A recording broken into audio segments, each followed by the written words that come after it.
raise a chat. Anyhow, here we are for session 5.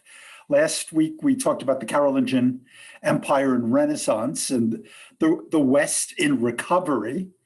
And this week, I want to talk about feudalism, the institution, which develops in really, call it the 10th century. Its roots go earlier, but it begins to take the form that we recognize in the 10th century. And I've subtitled the session, Those Who Pray, Those Who Fight, and Those Who Work, for the three social classes that dominated the feudal hierarchy. And you can see from the first, I jumped over myself there, in the first slide, in the picture, showing one of each, a priest, a knight, and a serf, oratores, bellatores, laboratores, those who pray, those who fight, those who work. Now, feudalism, or the feudal system, is a modern term. It is really a product of the 19th century for the most part, which got expanded as an idea in the 20th century.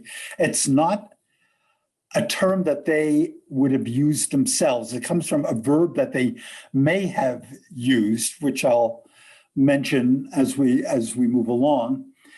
And it is used fairly ambiguously to describe almost anything that existed between the 9th and 15th centuries in terms of political or social life. Some people finally in the 20th century attempted to formally define the parameters so that there are some who abide by what I call here the narrow definition, feudalism as a political system. And as a system, it spanned a set of reciprocal legal and military obligations for the warrior class. So these people would see it as something that describes the social and political lives of knights, nobles, and lords of any kind.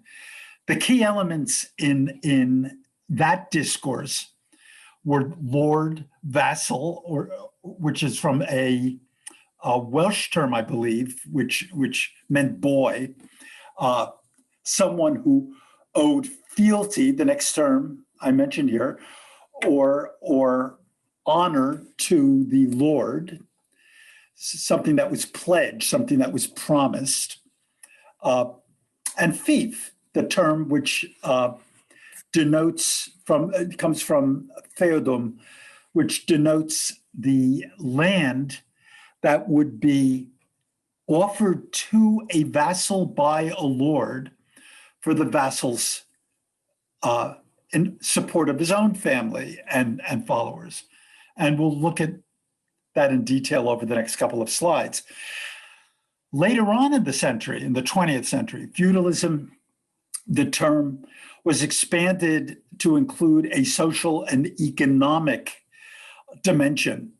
So the broad definition, and I don't usually mention historians here, but this guy's such a giant among anyone who's ever studied medieval history, the great French social historian Marc Bloch, who in the 1930s expanded the concept to include the obligations of all three estates.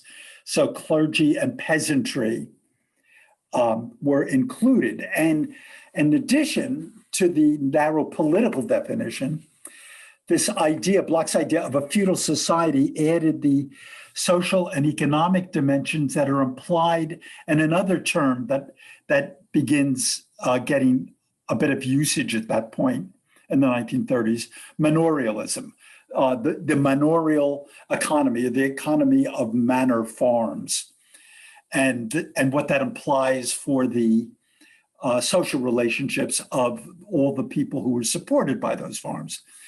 I mentioned, because it's may be useful to someone or other, it certainly was to me, in a historiographical note, In the 1930s, Bloch and a few others, Fernand Braudel, founded a school of history writing, and they published in a journal called the Annals, the Annals. So they themselves are therefore called annalistes, who focus on social and economic history of all the social classes, not just history as the story of great men, political leaders and the like.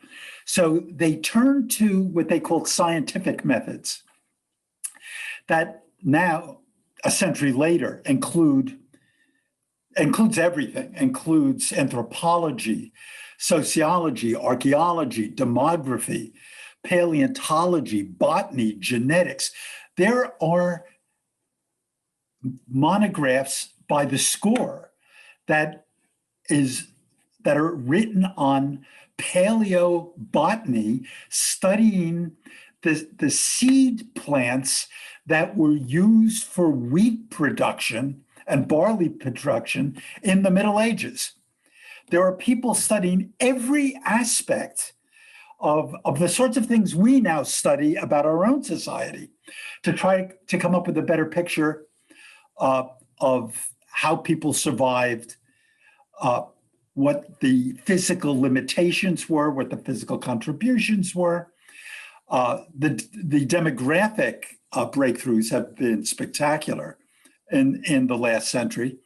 And I didn't mention it here, but beginning in the 1970s, there was a tremendous attempt at trying to reconstruct the lives of little people from the few documentary resources we have that came from their social class. It wasn't written about them, but it included their words.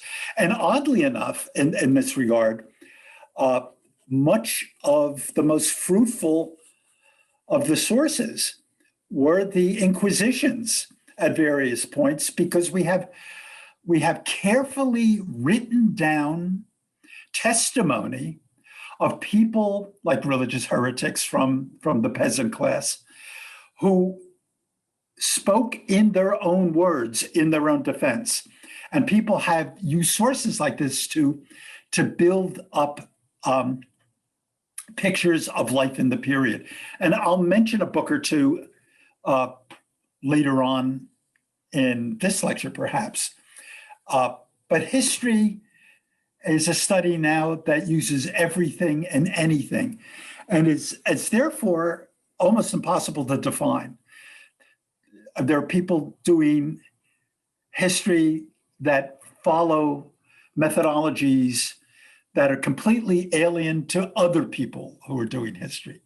I mean, just the people doing genetic research on exhumed skeletons from the period to determine all sorts of things, like diseases and migration patterns, for that matter. Anyhow, but history is, as it now comes to us, is a whole new kettle of fish. I want to begin looking at those who fight, because we know more about them than we would anybody else from the medieval period, because they are the class that wins. Well, they and the clergy, the upper clergy. And the upper clergy were in a kind of shared class of the aristocracy. Anyhow, lordship and vassalage, certainly by the very late 9th century and the early 10th century, a formal system began to evolve in Western Europe, in which local lords and vassals entered into contractual relationships. Now, remember, we ended the last session talking about the way the Carolingian Empire devolved into, as did the Holy Roman Empire, into decentralized duchies. And because it had to, because a centralized nation state was not possible yet. And the infrastructure of these smaller political entities really was built around the local relationships that lords and vassals could establish with each other. So knights, mounted cavalry, which were by the way, the top of war technology. The stirrup arrives in Western Europe in the 9th century, and so it supported the mounting and dismounting of hugely armored knights, even though plate mail was not developed until really the 11th or 12th century. This was still that mesh chain mail that most soldiers wore, but they could stay seated and fight as long as they had the stirrup. So it's quite a technological breakthrough, imported from Muslim cavalry, actually.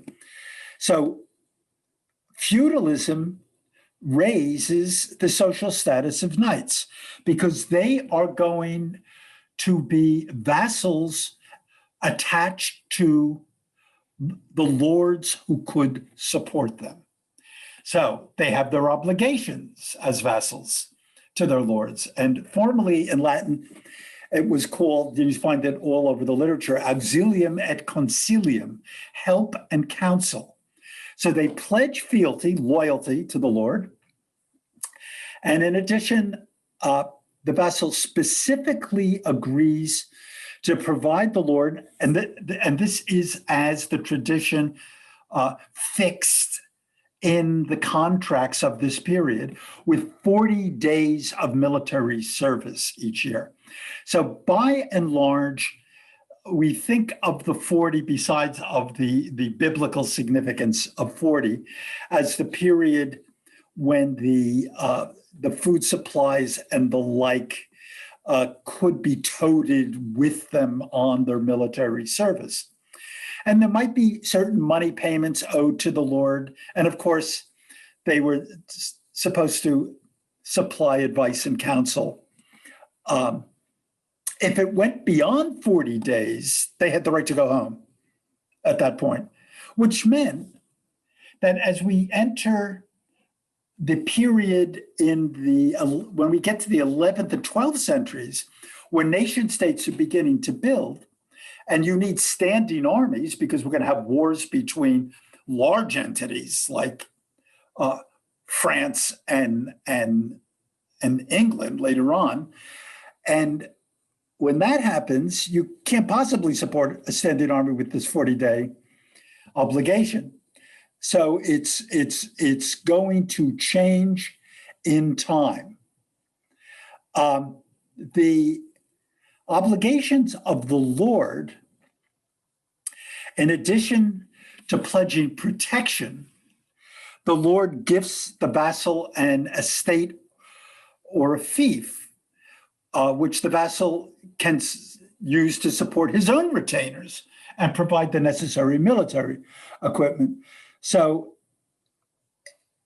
in effect, let me get my little tool up here so I can point at some of these. Here we go. So the fief is a land grant because it's not a money economy as such. And you have to give somebody a support if they're going to owe you a military service. So it's an exchange of land that is given in tenancy, and we'll talk about the use of the term tenancy because the lord still owned it. The roots of this tradition, this exchange, and we have hundreds, if not thousands, of contracts that are written in the 10th and 11th century that are feudal contracts. So they're formalizations of the one tradition that was German, that we spoke of a number of sessions ago, the comitatus or Gefolge, the warrior band grouped around the lord who could offer them success in battle, as well as the Roman patron-client relationship, the patrocinium, that we spoke of early on. this hierarchy extends down below the top of the pyramid. If you will, it's a pyramid comprised of sub-pyramids, so that a vassal who might be a baron to a royal lord himself has vassals. And those vassals might have controlled enough land to themselves have vassals. So you begin to build the medieval hierarchy out of which a larger political unit will develop when we get on in time.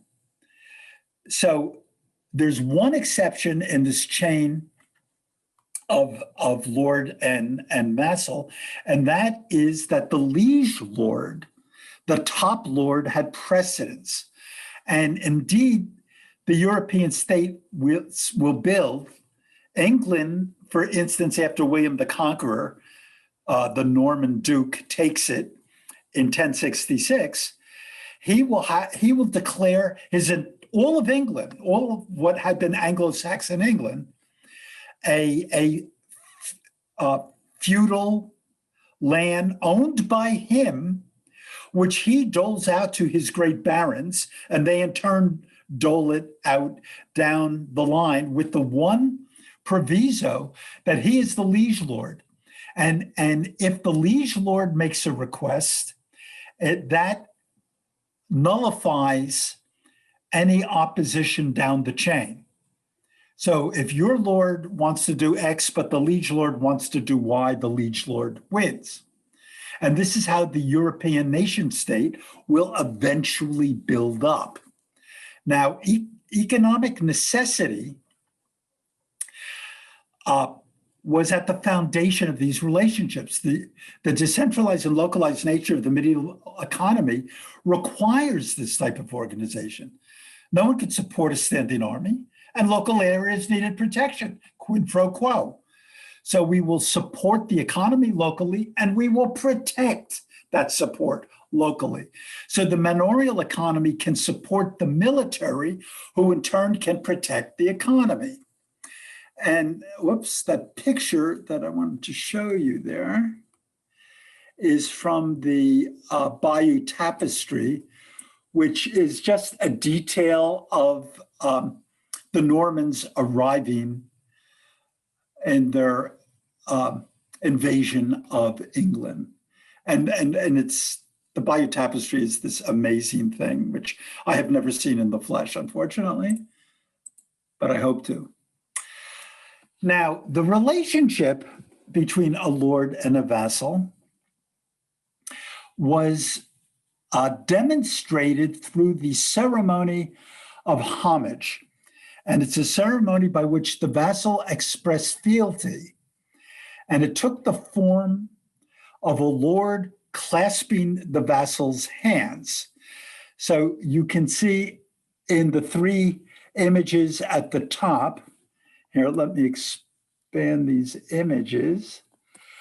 This is a obviously later artwork, but since it was such a good example, the vassal's hands are placed within the lord's hands as the vows are made.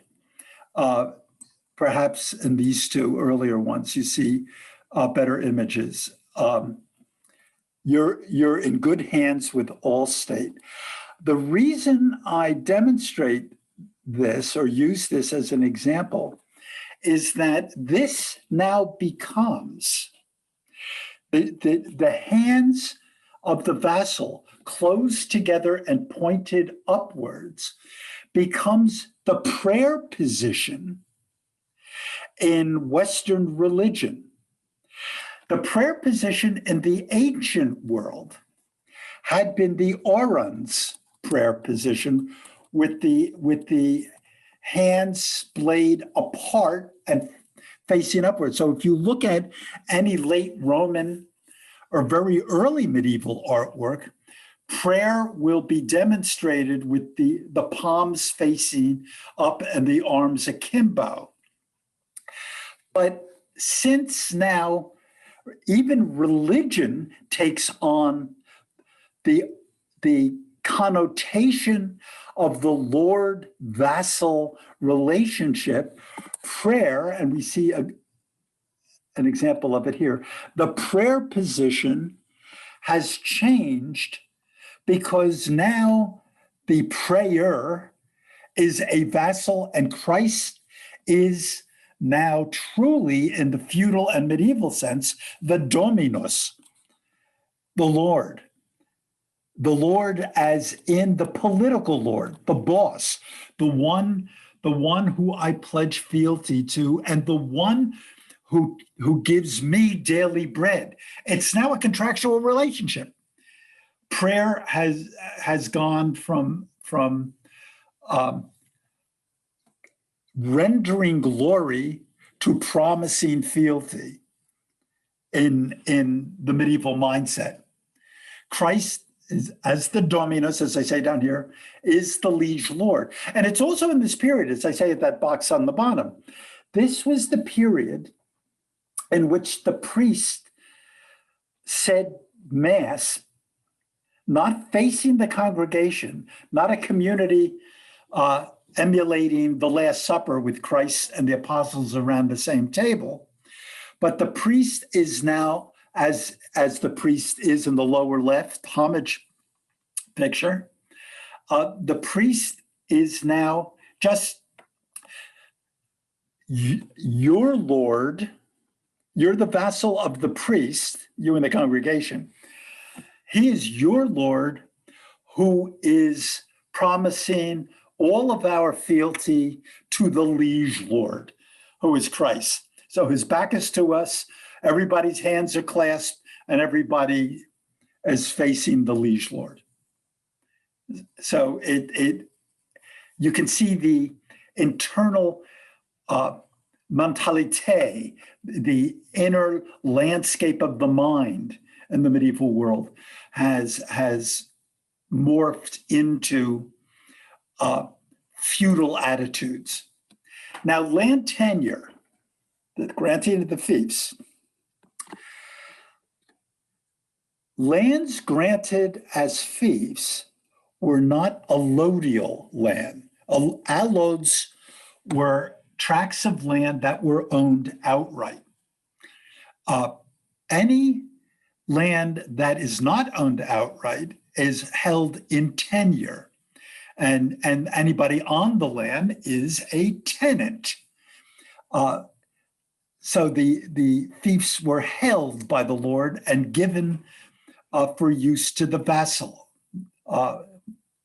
much like renters. A freehold were tenures that were heritable or perpetual. A non-free tenure, a non-freehold, is something that was terminated on the tenant's death or as contractually specified. So there were some fiefs that you had to give back. You might have been the child or the wife of a knight living on a tract of land that was held from some baron, and you died, had the right to give it to somebody else at that point. Now, this quickly grew into a tradition of promising other family members into the obligation to provide the night fee or the night service. And so it, in effect, moved towards freehold as time went on.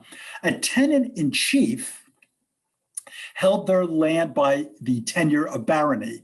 That is, they were given their fief directly from the king or from the prince. And a tenant-in-chief is therefore one of the king's barons. So that would be a big guy and an important guy. Now, using the example of England, and when we talk about feudalism, we're going to refer a lot to either Western France or Normandy specifically, or England, because England is by definition an entirely feudal kingdom in a way that other parts of Europe were not. In fact, Eastern Europe, the Holy Roman Empire, does not adopt anything that really looks like feudalism until maybe the 12th century. And here we have England taken by Normans in 1066, who themselves were Vikings who had settled in northwestern Francia in the 10th century and had, in effect, gone. There were Vikings who went native and they were speaking a version of a Romance language, a version of what would come to be French when they took England. The royal house, by the way, of England from 1066 doesn't speak English for the next 200 to 300 years.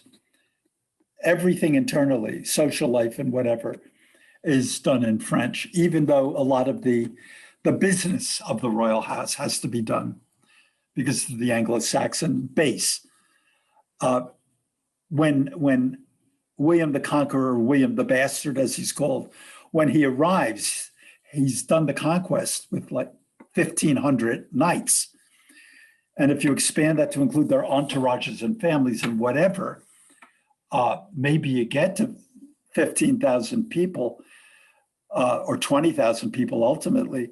But England had, or the Anglo-Saxon duchies had maybe 1 million people at that point. Anyhow, William declares himself the sole allodial owner of the entire realm, and he enfiefs, that's to enfief, to turn the land into fiefs, from which we get the word feudalism. No land, nulle terre sans seigneur, no land without a lord. If you have a piece of land, there is a lord. There was constant pressure on the king to grant tenure to the heirs of a vassal. That's what I was saying. So freeholds do develop ultimately. A significant point that I will raise now, but I am going to make a bigger deal of in the course that follows this course, which will begin in the 11th and early 12th centuries. The King of France was not the liege lord of the French dukes,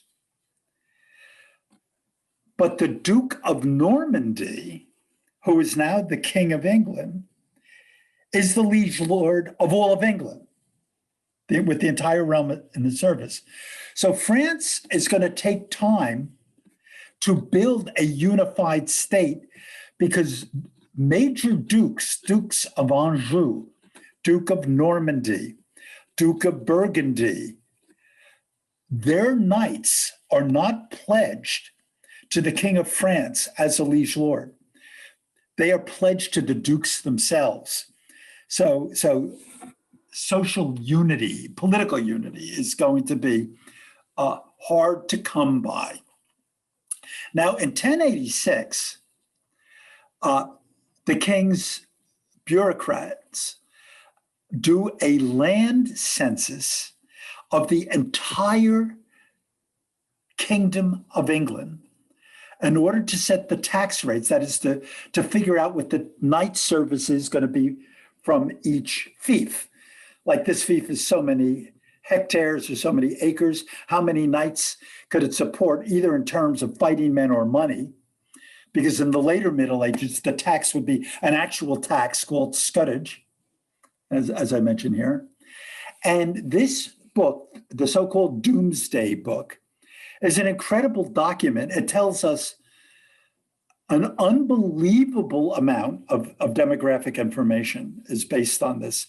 There must have been 10,000 PhDs written on the basis of the Doomsday Book. I present a page of it here. This is a sample. Here noted are those holding lands in Devonshire. Hic annotater tenentes terras in Devonshire, it says here. And here are the names of the places, and there will be much more detail given on them later on in the next chapter. And so it's the first well-documented census that the West has of anywhere. So By 1100, then, we have the Normans as a force.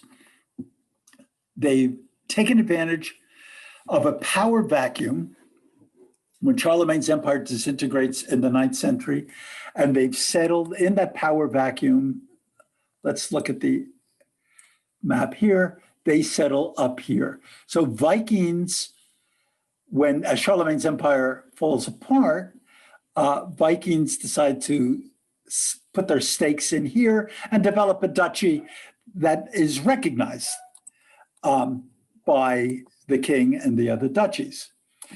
Because in 911, Rollo, the Duke, offers homage to the French king in exchange for legitimation as the Duke of Normandy. He gives him homage. He doesn't make him the liege lord of his own knights, but he renders him homage. And the King of France by this time, by the way, was locked into his own domain around Paris, and there were robber barons around it. I don't think the King of France could venture very far from his own domain with impunity, and that will take a while. So they adopt the local Romance language, or the Romance language of the locale. In the early 11th century, the 1030s and 40s, this is before the conquest of England, they are invited as mercenaries to southern Italy to help out in defense against Saracens. I won't go into, because it's a very convoluted history for 20 or 30 years, but after 20 or 25 years of all sorts of military adventures that includes troops of the Pope and fighting battles against Sicilian Saracen armies, the family of one Tancred d'Hauteville is left in control, and it becomes a Norman kingdom and will soon absorb Sicily. And there will be a reign of about a century in which you get, and actually longer, in which you get that tremendous merger in Sicily of Norman and Arab culture, as unlikely as you would think that a Frenchified group of Vikings would find a cultural rapprochement with a Saracen culture. And perhaps my favorite church in the world, Monreale in Palermo, which is a Norman, Arabo-Norman, Byzantine cathedral, which if you ever have the chance, you should, yes, Jeff, it's I Tancredi is the same Tancred. And he's the father of Roger the Norman, father or grandfather, Ruggero il Normanno, whose statue you find in Naples. So looking at the European map again in 1100, so we have the Normans in southern Italy, the Holy Roman Empire controlling, left over from Charlemagne, really the German Holy Roman Empire, controlling even the Papal States, which were ostensibly in the control of the papacy, but not without support. You had the French dukedoms, which will be an issue in terms of unification. You find Normans as players, the controllers of England and players in France, and you have the Reconquista has already made inroads against the Umayyad Caliphate. So you see the Kingdom of Leon and Castile making inroads into the Umayyad Caliphate and what will become Aragon in the northeast, not quite on the map yet. The Holy Roman Empire, that we'll take a peek at, after 900, the East Francia of Charlemagne's empire devolved into a set of constituent duchies. When a very weak and Carolingian king died without heir, these so-called stem dukes, these independent, top of their own tree dukes, elected one of their own as king of the East Franks. And out of this, Otto of Saxony in the 10th century begins to fashion himself as an heir to Charlemagne. He declares himself an emperor, still doesn't have total control over all the duchies, but he's something of a hero because he fends off the incursions of the Hungarians, the Magyars, wins a great battle in 955, and sponsors an intellectual renaissance of his own that looks a lot like the Carolingian Renaissance. But as you see from this, I just jumped. As you see from this map, Burgundy, which by this point is within his world, not within the French world, Lombardy, Swabia, Saxony is his base, but the various dukedoms, including Spoleto, which was still sort of a Lombard dukedom. And even now the papal states on this map are shown as independent, even though they leaned on the Holy Roman Empire fairly powerfully. And so it's not a unified empire as such, but it is called the Ottonian Empire. He has very little control of the stem dukes, and feudalism takes very little role in that empire as a result. The economy that supported all of this, the manorial economy, I found this cartoon of a manor over here, which we'll turn to in a bit. It's also called seigneurialism, the seigneur being the lordship, the French term for the grand seigneur. It's the broadening of the feudal system to include all these economic relationships between nobles and peasants.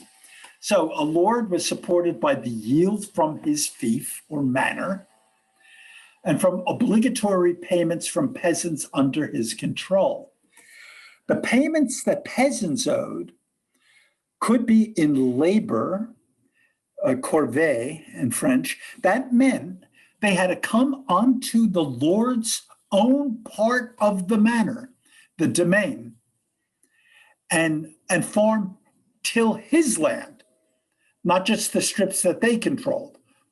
Or they owed him, or in addition, either or, payments from their own produce.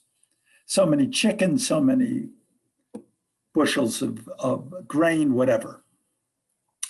Later on, even when a money system began to develop, money payments would be made. The system was largely an open field system. Each manor had 2 or 3 large fields divided into many narrow strips of land, which were cultivated by families of serfs. It also included woodland and pasture areas for common use. This turned out to be a very inefficient way, these strip farms of working land. And it was inefficient largely because it violated whatever ecological principles would be useful in farming. So for instance, if your strip is something that could best be part of a larger fallow area for a year or two to let the land regenerate, well, since your family relied on that strip, you could sacrifice the little that you could hack out of that strip in the short run. So short run goals were always they were always putting at risk larger long-term utility.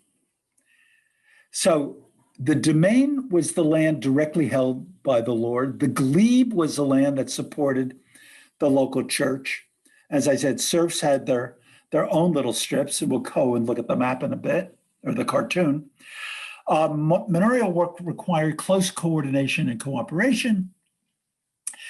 So peasant families lived in individual houses grouped into small villages. So you get that European system in which, unlike what happens in the United States much later on, where the farmers live gathered in a village and go out to the strips that are surrounding. This is both a good defensive model and it's a good land use model. Beginning about 1000 AD, there was a big technological breakthrough. The heavy plow was developed, and it was used, and when I mean heavy, when the Roman plow was this lightweight wooden shuttle that could be dragged by one person pulling and one person directing, or maybe a horse or a donkey pulling, and it couldn't break the surface deeply. The heavy plow was something that weighed like a couple of anvils, and you needed at least 2 or 3 oxen to drag it. And it was useful, and especially in northern climes, and it was very useful in bringing under cultivation land that could not have been cultivated earlier. So that it meant that you could more exhaustively use the land you had, but you could broaden the base of the land that was cultivatable. So if we, and as a result, there was something of an agricultural revolution, which supported a tremendous population increase in the 11th and 12th centuries. So in the period from 1000 until, let us say, right before the Black Death in the 1340s, the plague, which we'll talk about in the next course, in that period, there was this great expansion of population, migration, and urbanization that will take place. This is the heyday. This is where on the beginning edge of what will, in the year 1100, of what can easily be termed the High Middle Ages, after which there will be a retrenchment, mainly because of the Black Death. If I expand our cartoon here, so we've got the manor house, which dwarfs everything. We have the church over here. We have peasants' houses. And then you can see we have various fields. The village common, which allegedly could get used by anybody, and became an issue in later centuries because of overgrazing. And, economists like to talk about the paradox of the commons. Unless there are boundaries around it and laws around it, anybody can use it and overgraze it to their own private advantage. And so although you might be a good citizen, wanting to not overutilize it for your sheep, if you don't participate, the cheats are going to dominate. And so there is a great moral pressure for even the good guys to use what they would not have used had everybody been a good guy. I often think about, do you ever get in one of those exit lines on a exit off of a New York highway, pick your poison, and the line is back a mile, and the good citizens are all waiting in line, and then the gate crashers all rush to the front and squeeze in at the last second. And then you feel in your moment of weakness, I better become a gate crasher or I'm never going to get off this exit. That's the paradox of the commons. Anyhow, what you get in the manor is economic self-containment. It is a perfect model for supporting a local enterprise and defending it from the outside. And you have all three orders, those who fight, those who pray, and those who work, in microcosm in the manor. Europe was rural at this point in time. You just get the beginnings of trade urbanization, and where you get that is in northern Italy and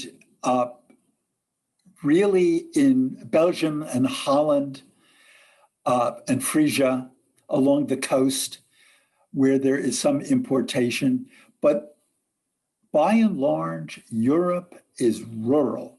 And this is the model, whatever the politics of the local place happen to be, this is the economic model that they all have to build on, certainly in the 9th and 10th and 11th centuries.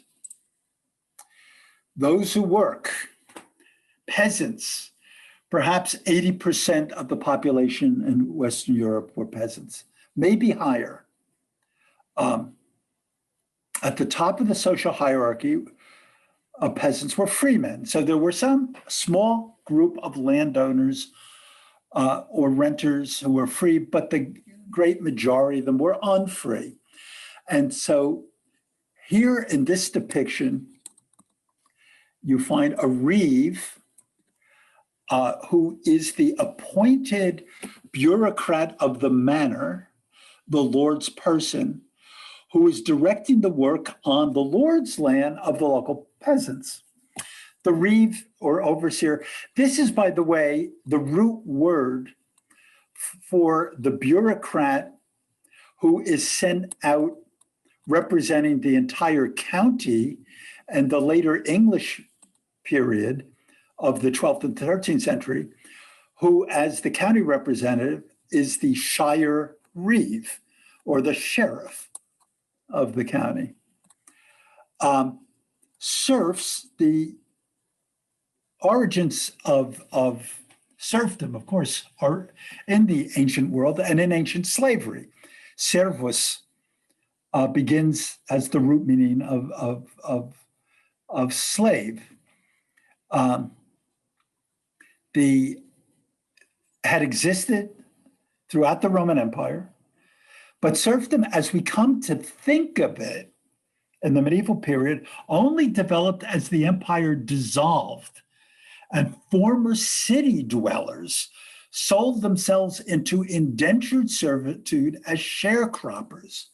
So what you get is that new institution of people who are, on paper, they're not free, but they have rights. And they have sold themselves into a financial relationship that is this indenture. In the Roman world, they were called colonists.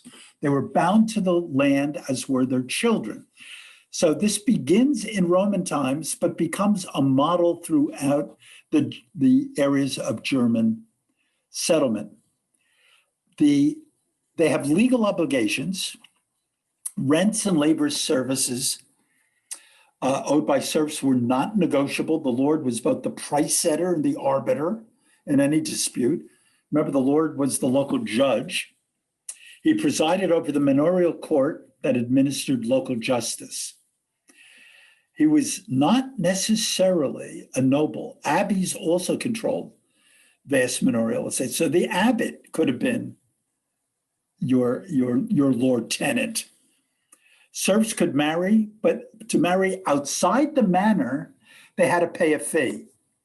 And if a serf died childless, his possessions reverted to the lord, as I say here, by right of mortmain, from dead hands. Feudal relationships always carried reciprocal obligations, and so the lord was bound to protect his dependent serfs. That doesn't mean they could do a lot of complaining, but it meant that to be thought a good and just lord, one had to have the reputation of protecting your serfs. So we have a serf plowing, and we have a couple of serfs threshing. So some words on the church and the clergy. And this is a topic that I'm going to be spending much more time on in the next course, but I have to introduce it here because they were the third order. In the medieval world, basically, you wound up in the early medieval world with this, what we'll call an equilibrium, the deal between the secular powers and the church powers. The Pope and the temporal authorities were in a continuous struggle to control the balance of power, but each side needed the other. The church conferred legitimacy on the secular power, and in turn, they received protection and endowment. So the abbeys were usually funded by well-off lords, and they protected them. Contracts of homage and investiture were based on good faith, bona fide. They are bona fide, and religious sanction gave them teeth. In other words, to disobey a contract had a religious sanction. In a world where people believed, A, there was a God, B, he watched what you did very carefully, and at the end of your days sentenced you to heaven or hell. And so the sanction of contract breaking was a religious sanction. It was not uncommon, by the way, from the early medieval period all the way through the high medieval period, for a lord who may have been a headbanger and an all-around bad actor and violator of relationships and plunderer to, as he reached hoary old age, would check themselves into a monastery, do a little bit of penance, and try to make a good deal with the grand lord of the church before his time was up, because he was worried about paying the bill in the end. Parishes and monasteries also depended on tithes from the lower classes, which were protected by the local lords. So, and then I mentioned this because it's something that you can never forget in looking at the early Middle Ages. It's a politically fragmented world. The continuity was the church, and the language of continuity was Latin, which was spoken by the church and spoken by churchmen. How did people who spoke 1,000 local dialects communicate across lines when those lines moved beyond 50 miles away? Well, they had their chaplains who could speak Latin with them. What will become a big to-do in the 11th century is the so-called Investiture Controversy. An investiture was somebody making a bishop or a new bishop or a new abbot to a monastery or a bishopric, the benefice. So who gets to appoint the bishop? Who gets to appoint the abbot? The church says, that's our precinct, that's our right. But since these bishoprics and abbeys were quite rich and well endowed, it was a plum for a temporal feudal lord to want to give the control of it to one of his vassals as a fief. Okay, Lord so-and-so, besides giving you this acreage in Wiltshire, I am also going to give you the profits from the abbey of such and such. And I can ensure that by having your brother appointed the abbot. So the higher offices in many realms, the bishops and the abbots, the church offices, in many political realms, were not people who were particularly religious. They might have been, but it happenstantially could have been the case, not predictably the case. So for feudal kingdoms, England and France, the wealth in question represented fiefs. For the Holy Roman Empire, the issue is rooted in an age-old contrast between the Pope and Emperor. This is going to be a major point in one of the early lectures of the next course. The fight over who gets to control the appointment of bishops in the Holy Roman Empire. And we will see that, in effect, the Pope is going to win that battle. And in so doing, is going to relegate Germany from ever becoming politically unified until 1870. The fragmentation of Germany is going to be a result of the Pope's winning the Investiture Controversy, because the emperor cannot use the appointments to control the dukes by having plums to dangle in front of them.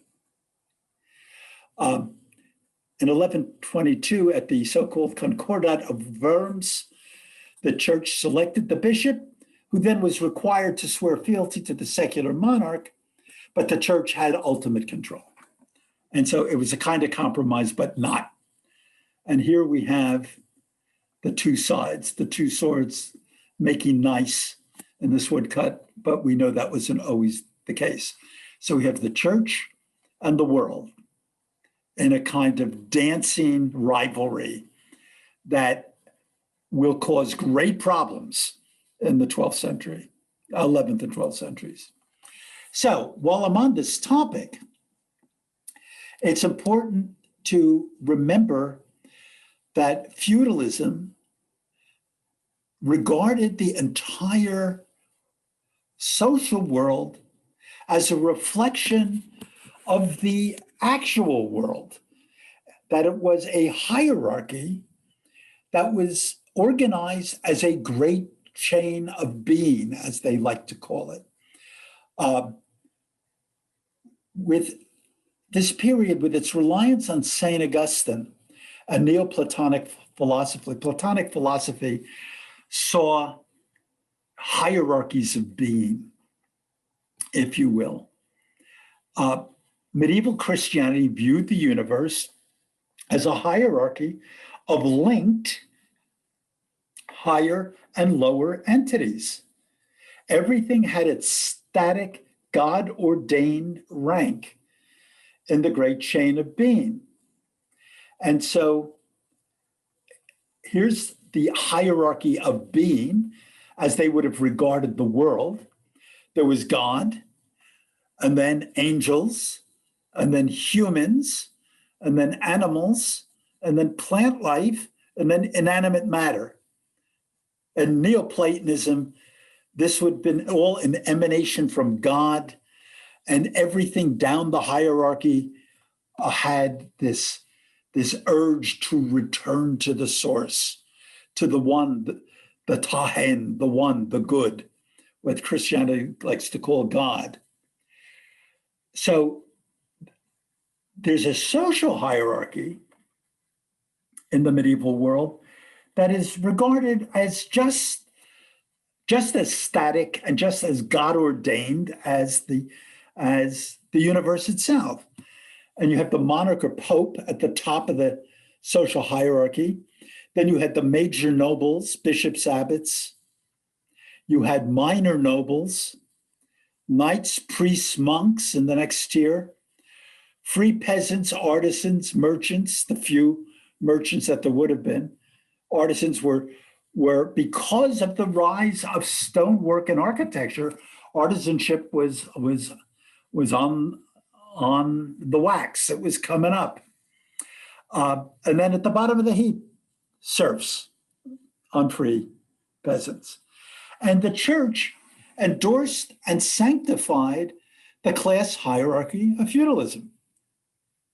Everything in its place. And I used this manuscript page.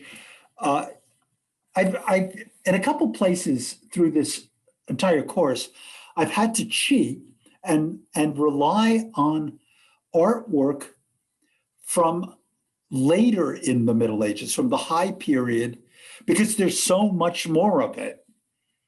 So that here you see this church version of the hierarchy with the Pope and churchmen at the top here, and the temporal authority, and since it's much later period, and the urban classes, the workers, this is from a period when there would have been towns. So, but it is still the hierarchy as the church wanted to see it. An earlier document, close to our period, that illustrates something of the same thing. Those who pray, those who fight, those who work. This is a document called the Chronicon ex Chronicis. It's an early 12th century chronicle of the history of the world, but with a great emphasis on the century preceding when it was written, by John of Worcester. This text is now I think at Christ's College, Oxford. And this manuscript page, or pages, depicts the dream of Henry I, who was one of these. He was like the fifth son of William the Conqueror, who became king. Other guys died younger. And in the visual annotations in the text, we find Henry having his dream and being visited by the workers, the fighting class, and the churchmen, the three social orders, even in this text. And as you can see, we are now in the land of manuscripts in codex form. So they are books, and they are not scrolls any longer. As we turn to those who pray, so monasteries and reform. Now, by the 10th century, Western monasteries had fallen into quite a decline, mainly as a result of Viking raids in the West. Ireland was entirely plundered, and some of the English abbeys, Lindisfarne and places like that, were just leveled. And the political and financial interference of the nobility, who were taking over the abbeys, as we pointed out, as their own little fiefs. So in those abbeys, especially if the local abbot was the third son of a local lord who wasn't much interested in monastic discipline, and allowed the abbey to fall into luxury and the world of wine, women, and song, and a world in which intellectual standards were in disarray. So, as I point out here, there were often aristocratic patrons who considered their abbeys within their jurisdiction as their own private property, appointing relatives and appropriating the revenues. And because monastic intercession was regarded as necessary for salvation, this is the thing I mentioned a few minutes ago, nobles often retired to abbeys, which meant that the standards of rigor were relaxed once the noblemen were to be treated to the style to which they had become accustomed. So in England, monasteries were often staffed by married secular clergy. It had even gotten to that point.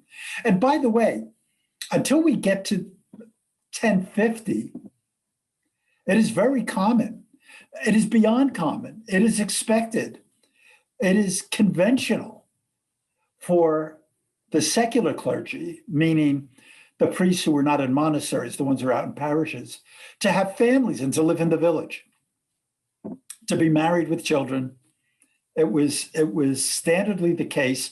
Canon laws against this were not written until the papacy of Gregory VII, which is going to be perhaps the most important pope in the history of the church, which we talk about next course, not this course.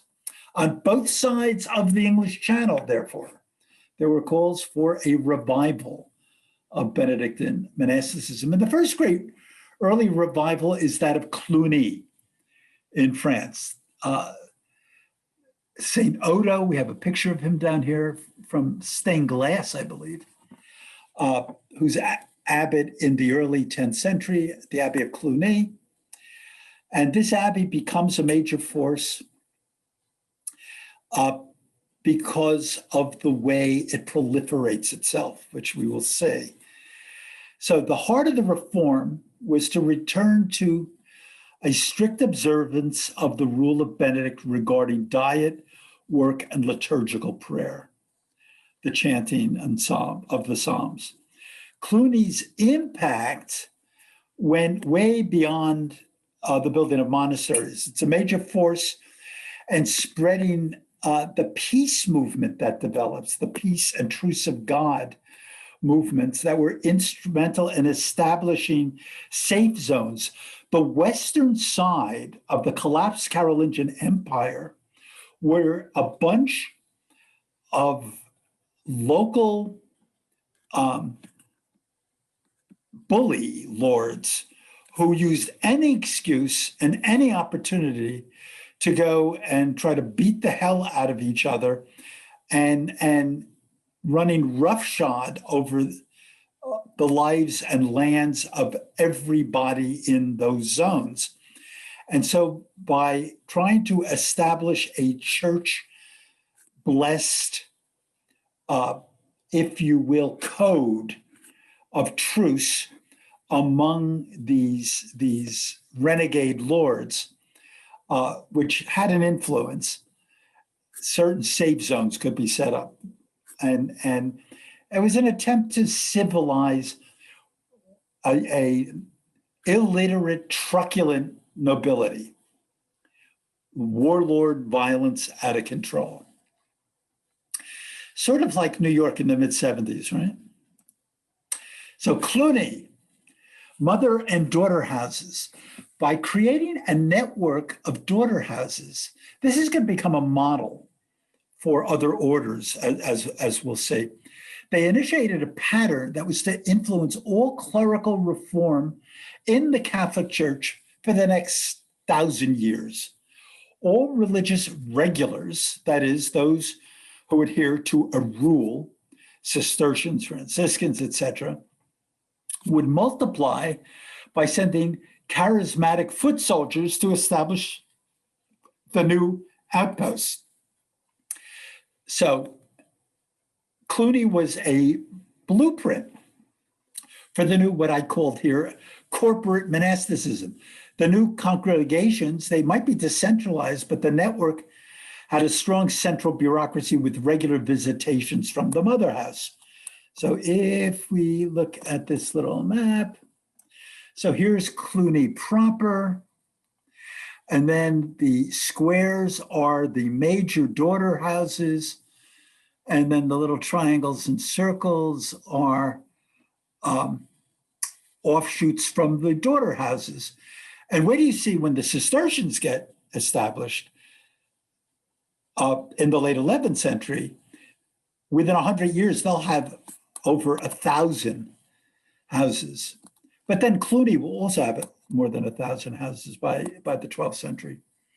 So the center to the reform in Cluny was extending the office hours for so-called choir monks.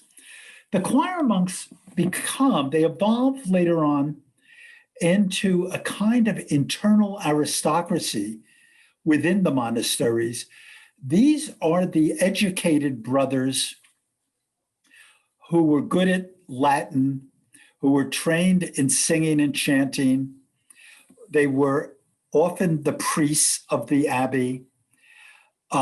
They could spend their time producing manuscripts, elaborate manuscripts of the office texts, as you see here, and then a group of them so you might get, in later monasteries, there might be 3 guys around one text. And so if you had 30 monks, you would have 10 texts out. And this would be filled with Gregorian staffs. And they could chant the office. And as this elaborate, gorgeous, I might add, aesthetic liturgy developed with gold vestments and gold utensils, chalices, and the like, in well-developed, ornate Romanesque churches that were the hallmark of Cluny. I'll show you one later on. In that circumstance, they were relied on as intercessors to pray for people who were making donations to the abbey, local benefactors of the abbey, as the abbeys grew richer on their prayers for the newly dead and that sort of thing. And so, as I say down here, the majesty, solemnity, and elegance of the extended liturgy created great demand for intercession, and laymen made donations for special prayers, remembrances, petitions, and even burial in the abbey cemetery. The downside was that the liturgy wound up creating 2 social classes of monks, the educated choir monks and the uneducated brothers who did most of the abbey's manual work, or abbeys in which the second class didn't really exist. They just had their own peasant serfs who could do the land work for them. So while it was a reform movement within a century or so, it needed its own reform. And ain't that always the case? So the institutional model, somebody has a question here. Yes, thank you, Harold. Harold has pointed out that the French word office is religious service, and that is the old Roman word officium, or officium in Church Latin, was meant first as the religious office executed by a monk, long before it became the business office of the bourgeois or the burgess or the burgher. So the institutional model, by the end of the 11th century, Cluny had become one of the main institutions of Europe. As the bureaucrat in chief, the Abbey of Cluny could assign any monk to any monastery. The internal organization of the congregation became a model for the royal chanceries, the bureaucracies of the emerging nation states of England and France. 4 monks of Cluny, including Hildebrand, who becomes the great Gregory VII, the great champion of papal supremacy in the power struggle of the Holy Roman Emperor. Here is a model of Cluny III after one of its rebuildings. And you can see how these were major institutional presences. When it was built, the Romanesque Church of Cluny III was the largest church in the West outside of St. Peter's. And here is its consecration, which I believe is in the early 12th century for Cluny III. So we're running out of time, but I have a number of slides in which I wanted to point out that the architectural expression now in this post-Carolingian period, we finally are getting back to a point of material growth in this high feudal period where you can support building in stone at a level not seen, as I pointed out here, since Roman times. Castles, monastic complexes, and churches. And Romanesque architecture, Free Gothic, it is a mashup of other styles. So you'll find Roman elements, you'll find Byzantine elements, and you'll find Germanic elements. So some of the characteristics, simplicity, the lines, Romanesque lines are often gloriously simple and pure. They don't have the ornate quality that later Gothic can sometimes have. You'll often find symmetry, also that Byzantine octagonal structure.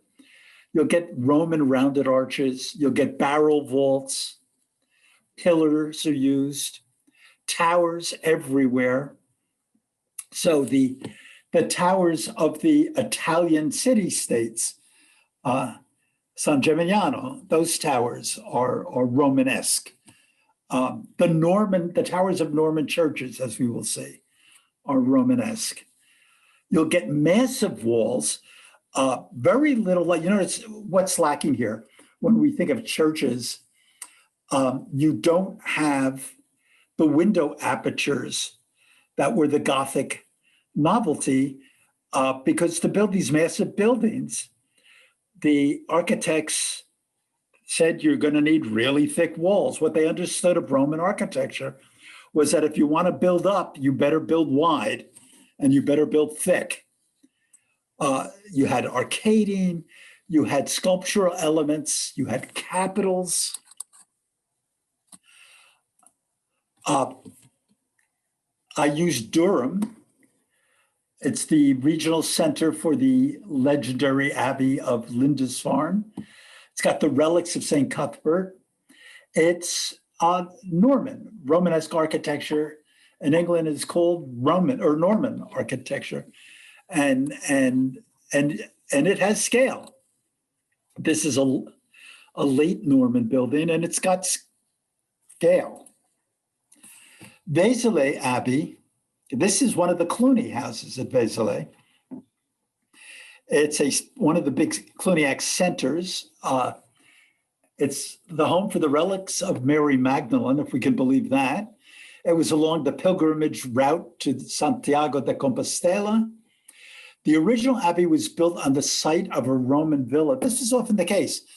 Early stone building, they loved the fact that there was a foundation there and there was a lot of stone left over from the Roman construction, so they would use it as a base. And so as the Roman villa, Vercellus, became Vesale in the Romance language of the period. It entered Romance as Vercel and became Vesale.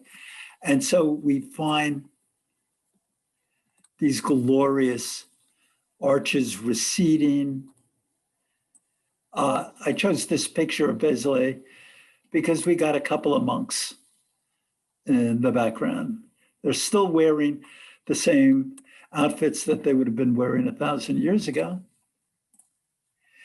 And Sainte Foy, the Holy Faith in Conques, also on the pilgrimage trail to Santiago de Compostela. So you get in Romanesque Empire architecture, you get verticality, but sometimes the verticality uses these older German elements, but you might get Roman rounded arches.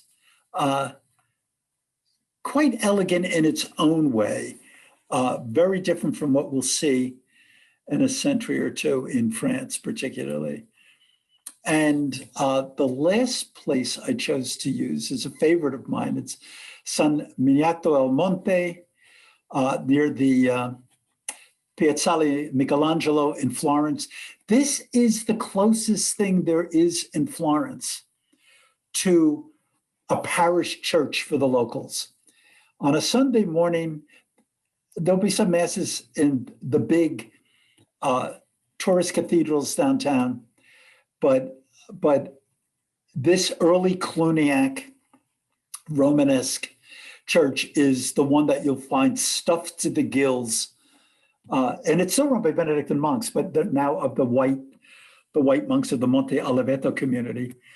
And it was originally a Cluniac. And it's at the highest point in Florence. Across the street from this, walking down the hill, this little hill down the bottom, is the Piazzale Michelangelo, which is a point from which there's the Belvedere, and you can see all of Florence from there. It's quite a spot. And the inside of the church. So quite with Byzantine elements. But it was built initially right in our period.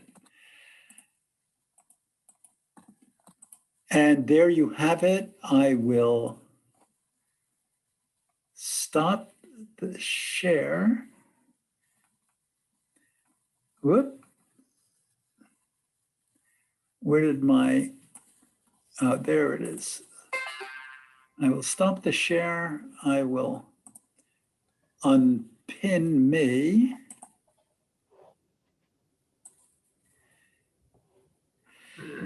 So, gang, we got 5 whole minutes. If anybody has something to ask or say. Lou, were you going to recommend some books? Oh, I'm glad you brought that up. I was going to recommend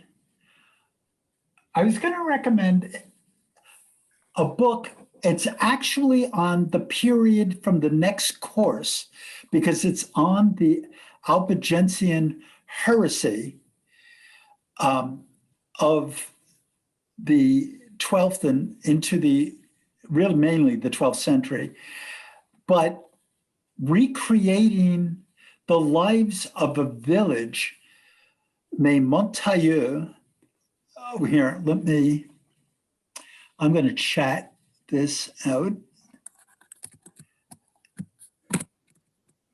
That is the name of the book, and it's written by a French historian named Emmanuel Ladorie, and it reconstructs a village from the voices of the people who had to visit the Inquisitor. In incredible detail. It's like getting soap opera into the lives of shepherds and the local priests and his various concubines, and you get this picture of life of the underclass as it never would have been represented by a chronicler or somebody writing top-down history.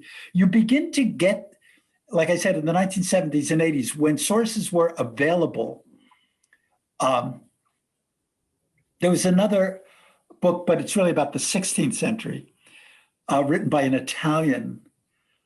And the name of the book is The Cheese and the Worms. And it was about a peasant heretic.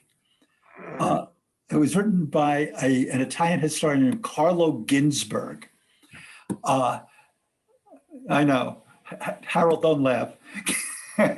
and it's about a peasant heretic who went around preaching that the moon was made out of cheese and it was being eaten up by worms, and then it had all kinds of theological ramifications. And the inquisitors, who were quite generous to this man, as I'll point out in the next course, the Inquisition wasn't always this horrible thing, kept interviewing him because they wanted to find out what his sources were. Where did a little illiterate miller in northeastern Italy develop all these strange heretical ideas. What have you been reading? Because they were afraid somebody who really could cause trouble was out there spinning myths. And so often the Inquisition did more than try to rule whether somebody was guilty of heresy or not. They tried to find out, how did you come by this frame of mind? Where did you get these ideas? What does your world look like from the inside? So the inquisitorial interviews are quite a wonderful way into the minds of people who have no voice in history outside of this. There are no recordings. They had no YouTube. They couldn't be influencers. We had no other peek into their world except when they were testifying in trials in their own self-defense. Anyhow,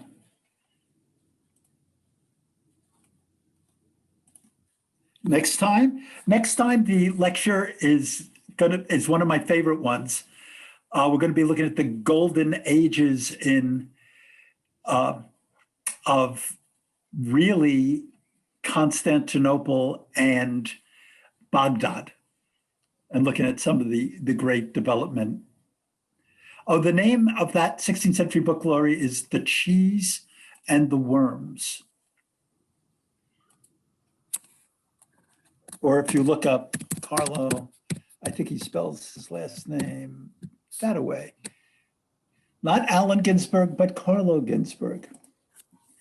And this, by the way, local history, the point I was trying to make by mentioning those two, scientific economic history was the great revolutionary flag of the 1930s, 40s, 50s, and 60s. And the 1970s, local history and trying to develop a way into the inner lives of people who are not usually represented in history became very much of a fad, and an interesting one at that. Anyhow, that's it, gang. Thank you, Lou. You. Thank you. Next Thank week. you, Lou. Excellent. Thanks, Thank you. Lou. Take care, gang.